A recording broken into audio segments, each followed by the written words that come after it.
خوشا به حال انسانی که به شریعت زندگی کنه، خوشا به حال انسانی که رسول دوست داره. 3,500 معجزش آشکار بوده جناب پیغمبر. یکی از معجزاتش همینه که محتاب دو بولا کردن. یگان پیامبری کارو نکرده. روز جمعه بگی شنبه میشود. این پیامبر در این شب 7 آسمان و جنت و دوزخ پیش خدا صحنه ها را و چی میگم؟ ما همش از نوری و رسولیم.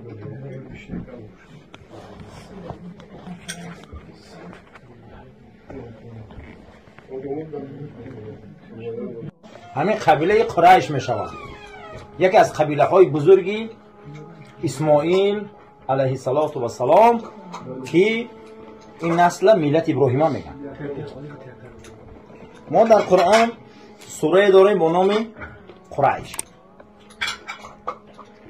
لی ایلاف قریش، لام از برای چی های؟ اینجا لی ایلاف قریش تاکید یا زیادی هم بیو. ای مردم قریش، چقدر خدا شما در مهربانی داده. شما آستاندار کعبه، شما خدمتچی کعبه، شما حاجیات میره میتی شوربای چکواتی خدمت دادیم، شما آوی تارت میتی، شما هیچی وظیفه نداره لیکن کاری شما در دنیا یکم کاره. دنیا در پیش ما حیرانه. تمام شاه دنیا پیش ما میروه، تمام دارنده دنیا پیش شما میروه. همش امروز هم میبینی همو جا میروه. خدا میگه لیلاف قریش. این مهربانی من میگه شما فکر نمیکنه که شما کی اصلا؟ کارتون حساب کنه چی ای روی خانه خدا. عربا 1000 میگن. 1000 چند میگن؟ 1000. همین 1000 میگن. 1000 پایتخت دولت اریتمتیکی بوده است. معنیش همینه که 1000 چند تا نول داره. همین یک شگیرم 3 نول چی معنی داره؟ بیا بندی خدا شیم 1000 شویم. همین کسی یگانه پرست شوه 1000 میشوه. اما یک خدای نول مویه. لیلاف قریش.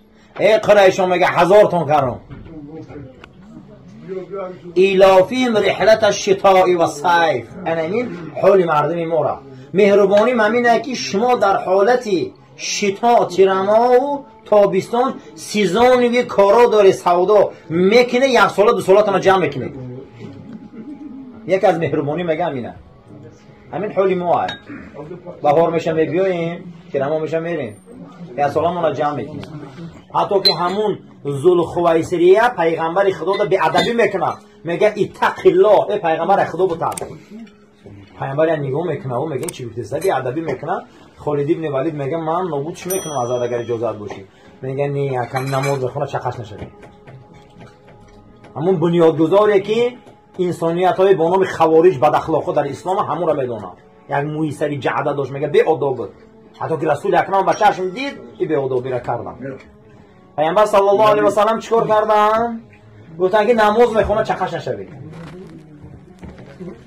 نماز میخونه گفتن چقش نشوی. حتی که منافقین هم میدونستن رسول الله صلی الله علیه و سلم کیان، چقش نشدن. چی با؟ در نماز مومدن، در حج مومدن، در زکات منقطع مومدن. چی خیلی میکنی؟ منافق هم باش. برای همین برادرها هممون باوری دیگرمون حرمت کنیم.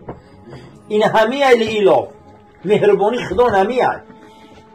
اگر باوری دیگری را حرمت کنی، ایمان دیگری را حرمت کنی، شهادت دیگری را حرمت کنی، خدایی که ما عبادت میکنیم همین خدا را ما حرمت کنیم، لفتحنا علیهم برکات من السما. همین آسمان خودش برکت میریزه. یگان چیز مثل حرمت چیز بزرگ نیست. حرمت چیز بزرگه. باید ما ایمان دیگریمون حرمت کنیم. آنامین فلیعبدوا رب هذا البیت. این مهربانیه که خدا ما داده، طعام داده، گرسنگی را ای بین برده است. این الفت بین مهربانی را بین. نول بده میگه 1000 تون کرده می. همین یک 1000 گیره چی معنی نداره. ما هممون نولیم. خدا ما را 1000 میکنه. همین خدا در چشم 1000 میشه. همین نعمت داده. یک کس میپرسه که نماز چی را میخونی؟ این همین سوره دلالت میکنه که برای شکرش. نماز شکره. یک انسان میگه نماز چیده میخونی که شکر نعمتاش. فلیعبدوا رب هذا البیت. این نعمت‌ها را داده، پروردگاری بزرگی را داده، قدر کنیم. ایمان یادگاریمون را قدر کنیم. اخلاص یادگاریمون را قدر کنیم. نماز یادگاریمون را قدر کنیم. انا همه ایمانی کامل، انا همه ایمان داری. پیامبر اکرم چند طایفه مرتکب گناه کبیره بیادبی کردن به خاطر نماز خواندن ایمان بخشیدن شدند. تا نماز بخوان چقدر شد. مان براوا. برای همین چیزی هست نیست عزیزان، ایمان باید اعتماد مونه. اعتماد چیزی بزرگه. رسول اکرم صلی الله علیه و سلم فرمودند که باوری به خدا از تمام قیمت دنیا قیمت یک، دویم این نردبان ایدن زینه پایه هست که شما را به درجه ترین و بلندترین قله های مقصد ها میرسونه. ایمانی به خدا یگان چیز به ایمان برابر نیست. همه ایمان الحمدلله مومن مسلمانیم. فی قلوبنا غل للذین آمنوا. ای پروردگار نسبت اهل ایمان در دل ما کینه جانت. پیامبر دعا میکرد که ما باید نسبت اهل ایمان در دل ما کینه نداشته باشیم، حسد نداشته باشیم، کینه نداشته باشیم، بغض نداشته باشیم، یگان عمل نامشروع نداشته باشیم، زیرا که ایمان او را باید حرمت کنیم. اگر ایمان او را حرمت نکنیم، شهادت او را حرمت نکنیم، نماز او را حرمت نکنیم، دارایی اخلاص او را حرمت نکنیم، هممون جواب میدیم. باید حرمت کنیم. چگونه که رسول الله حرمت کردن، نماز را حرمت کردن، همون مرد بیادب چی نگفتن چه خشنش جوابش دید. نماز میخونن. بیخ کعبه در حضرت اجازه نماز دادن. پیامبر نماز خونده بود، دستاره برد در برابر گشا رسان نماز میگه میتا به حضور دل نماز خونده بود. در سجده رفت سبحان ربی الاعلی گفتند که از بنی عبدالدار یک شتر کشتگی بودن، شکمباش بیرون نموندگی بودن. 5 نفر عقبه ابن ابی معید، اسود ابن عبدالیغوث، این نفرای به سعادت همشان آمدن و همون شکنبه ها را آوردن. اکنون پیغمبر را به صاحب تر دیدن، برای که ابوطالب بردگی هست. همین نومر در وقت ضعیفی هجوم میکنن. دیدن که پیغمبر سجده ده دیگه، که بر خطیچه مادرمان مردگی هست، ای بر ابوطالب خیلی در مصیبت هست، همین خدر وزنی. پیغمبر در همین سجده رفتند، همین آوردن همین شکنبه را در بین دو شانه جناب پیغمبر سرش ماندن خندیدن. وزبین که بود حضرت مدار نداشت میگه خش برداره. مثلا حضرت مدار نداشت میگه که همین خش برداره همین تمام دو. اولین انسانی که در این صحنه میده و همون ریانیمه میکنه با ابوبکر صدیق. ابوبکر صدیق یا میگم تا انسان نحیف کنگوش بودن. میگم ابن عبد مسعود میگه من یوش بودم به حد زور نمیرسید، همین بلندی تفا میگه داد میزدم که یگان مردک نیست که امروز ما را یاردن کنه. نبود میگه چه مسلمانی یگان مردک نیست که ما را یاردن کنه، یگان کس نیست که همین صحنه ها را یعنی کنه. بود میگه که فاطمه هم رسید اومد. میگه سری حضرت یعنی مش کردیم و جناب پیغمبر خانه بردیم، دست روش شته می استادیم. بعد از اون میگه دستش برداشت که پروردگارا ابو جهل بتم اسپرون، این عقبه را بتم اسپرون، این اسود ابن عبدالیغوث بتم اسپرون. حتی میگه اسود ابن عبدالیغوث بیمار شد، میگه تمامی میگم افلاسیاش میگه دانش میومد. حتی عقبه ابن ابو معیط میگه جناب پیغمبر میگه جبرئیل اومد میگه خسگیری میگه در این سرش پرتاف، سرش میگه به یک بیماری گرفتار شد، میگم استخوان سرش میتونم به گوش ریخت. همشون در خارترین دوره دنیا گذشتن. بعد پیغمبر آزار دادن. این معجزات احمدی بعد از او جناب پیغمبر میبیو اجازت هجرت میشه و میره من هجرت. یک روز میشه میگه پیامبر پیش از هجرت که یک روز پیش از هجرت میبیو که گرد کعبه میخل محکمه. میگه چی به شما سیم خور گرفته؟ گو همین روز در دارالندوه مصلحت شد که محمد نمونه دیگه نماز خونه بیخ کعبه صلی الله علیه و سلم. سیم تور گرفتن من اجازت نیست. و پیامبر گفت که آخه من همین یک بار نماز خونه دیگه نمیبیام، میدونید که پگه هجرت میره اجازت چه دیگه یک بار نماز خونه من. گفت نه اجازت نیست برای جگو غمتی. عثمان ابن ابی طلحه، عثمان من یک بار میگم یک بار نماز خونه گفت نه اجازت نیست. و پیامبر میگه کن زری بر اومدن گفتن که عثمان یک روز میشم که من این سیم خورا رو میکنم، این بوتا را نیست میکنم، این روز میبیایم کعبه را برای دنیا آزاد میکنم، این روز میبیا گفتالی بر رفت. همین رفت که حضرت 9 سال بعد با 100,000 سپاهی اومد. آن روز چند کسان خیلی چه ابوبکر 100,000 سپاهی قطعی آمد، بوتا را شکست، سیمخوارا را کند، گفت که کلید در دست کیه؟ گفتن در دست عثمان ابن ابی طلحه. گفت بیارشن که وقت شما 9 سال پیش چی گفته بودم تا عثمان ای دست نگیرم کلید بدیجا همون کلید گاز قلف داره که همین عثمان میگن در دست هم کلید خبیدگی ایزو کشید، میگن که ایزو کشید، لیکن میگه درنکی رسول اکرم در ایمان آوردگی به زبان نگفته دیگه، دلش ملایم شده میگه وقت میگم کلید دراز کرده، همین کلید جناب پیغمبر کپید، ای دست عثمان جدا نشدند که آیه مبارکه قرآن آمد که ای پیغمبر عد الامانات الی اهلها، ای پیغمبر امانتی که در دست عثمانی بن مظعون بود به سوی عثمان گردان ته ای کردف نمیزی بود. پیغمبر من عمر نیست، هم قوه کردگی هم همین قپیده که دستش میگیره هوی میکنه و بطور هم میبروره سر میکنه، همین قبیله عد الامانات ای برگردان بتیشه این دست نمیزی بود، این شایسته ایت نیست، باید که نمونه زندگی دایزن میگن تا قپید ای بر عثمان قپید. همین حالت میگه آیت نازل شد، حضرت میگه همین خیلی جخیدن کلیته طرف دست عثمان و دست عثمان رو برداشتن، گفتن ای مردم عثمان امروز رئیس کعبه های تا قیامت رئیس کعبه فقیه تا قیامت ها مردیش کرد. عثمان میگه دیگه نمیدونی وحی الهیه در کرتان نمیخونجا، همین بلند میگه کلمه شهادت گفته سر گویی میشه که یه مردی 1000 آدم مسلمان میکنه، مردی بلند کرد.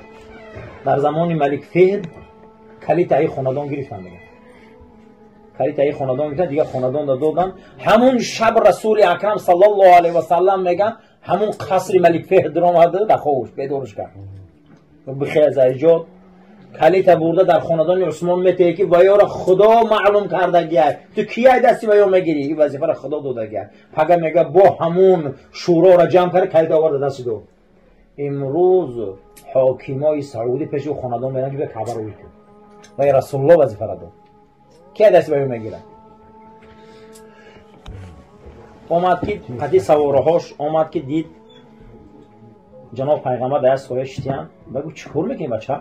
گو ای طایف اومدم زدیان هم خیلی واقع شد، من هم پیغمبر خدا من نسل عبدالمطلبم در آمدن در مکه میترسم وحمون گرفته برای که مکه بر آمده بودم هم شبه من امروز مثال در کوفتکوم مثال در عذابم پیغمبر هم خیلی گفت بابا یا گفتن که چند نفریم به حساب کرد 8 نفر 4 تا ای پیش شدن 4 تا ای خفا جناب پیغمبر همین تا آوردن در خانه‌اش انداختن و 3 روز دیگه بانی کردن، گفتن که ما جورای بابات بودیم به خاطر بابات میکنیم. دنیا از دنیا گذشت، جنگ بدر شد، در جنگ بدر مشرکا اسیر غلطیدن، از قبیله همین عتبه ابن عدی 40 نفر بود اسیر. اومدن که پیامبر اکرم گفتن که هر کس 1000 درهم بیاره به جواب اسیر را در گردنش پول مون که یکی پرسیدن که ما از قبیله عتبه ابن عدی، یک همون مردی به یادش زده طایف اومدن گفت کدوم قبیله؟ گفتن عتبه ابن عدی. پیامبر میگه پارچه را خود جلو کشید دستاشون رو کرد، گفت کاش که عتبه زنده میشد میروز، اگر یک کلمه گم میزد تمام اسیری بدر خلاص میکردم. شیر کذا جواب تیگو همین مردی را گو من دا کردگی که وقتی من غم داده بودم من آورد 3 روز دیگه بونی کرد. جوان مردی دین نداره، مردکی دین نداره و مشرک بودن. جناب پیغمبر صلی الله علیه و سلم 3,500 معجزه شان آشکار، ای همه معجزه بزرگشان قرآن عظیم مشان. تمام اکادمی عالم دنیا جمع شود، تمام بزرگ دنیا امروزی علم پیش نفته چون یک قل هو الله سوره آوردن نمیتونن. معلومه که قرآن معجزه بوده نمیتونن. این همین جد الحمدلله ما مسلمانان دستاورد بزرگ داریم این قرآن. فاتو بصورت من مثله، بازارا را برای رسول اکرم 6 سال میبندن. ابو طالب به دنیا میگذرن، ابو طالب و رسول اکرم گور میکنن. دویم یاری مشفقشان خطیچه مادر منه دست میرون. در همون حالتی وزبینیه که پیامبر ای بر در گویا که در بلاکی وزبین اقتصادی گرفتاره با 2 آدم زور جای دست میرون. همین جناب پیغمبر میگن در سر مرده خطیچه رنگ کودک گیره کرده. شاید کودک برای مادرش گریه میکنه، انا میخوام مگه جناب پیغمبر زود دوزار گریه کردن که من امروز یک از بهترین آدم ای دست دادم چون یاری مشفق بود های زنی خوبم که ای زنی خوب چیز بزرگه هر خودم زنی خوب نمیوه رسول الله گریه کرد مگه سر مرده خدیجه مادر موندن همین مسجد جین اگر دیدگی باشه ای پری مسجد جین قبرستان میشود هم ابو طالب خوبه هم خدیجه در برای مسجد جین اگر که یکی رفته زیارت هم قبرستان داره همون در پیغمبر زندگی کرده خدیجه را وقتی که جناب پیغمبر صلی الله علیه و سلم قبر کردن آمدن کاروان همیتم یک گذشت که و هم عرب دید که فرزندای صحابه علف جوشانده خورده سیان 6 سال چیزی نیست حال اسلامی ما خیلی اسلامی خوبه اینه بین این نعمته این در سرخانه امیرالمومنین خانه دیدن آن روز علف می جوشانن میخورن فرزند صحابه با نمینولم با هیچ چیز نمیگم با پیش پیامبر استوار میستم حضرت علی میگه 40 روز میگه ما فقط پوستش تر خوردگیم قاق کرده کسی یکون چی نمیگه میگه انا بخیر روزا بود خیلی در نعمته خیلی در نعمته این نعمت ها رو پرسیشش کلان نزدی الله ده بسیار میپرسم اونا حضرت میگه وقتی که اینا رفتن که در همونجا کی استادگی ابو جهل گفت تاریخ شما را نمیبخشه گفت فرزندای عبدالمناف هم پیمانی شما نبودن که شما با ایران نمیتی عیب بر شما وای بر شما مگر ننگشان آمده گفتن که قرارداد بیارید قرارداد وقتی که آوردن قرارداد نوشتگی رفت آوردن خیلی دیگر همش جابجا شده قرارداد برهم دادن گفتن گوزنه که محمد صلی الله علیه و سلم مایل قضیه همون پیرواش بیای بازار خرید فروش کردن دیگه حضرت 6 سال بود حضرت آمدن گفت که مایل بازار هم بیخ کعبه دم رحم ته نماز خونه خداوند معرکه را معرکه نورانی گردونه خیر قبول کنه خاندان اولی پروردگار برکت یا فیض یا عزت رحمت یا عاقبت کار ما را به خیر ایمان و سلامت گردونه آمین یا رب العالمین ما میخزیم شما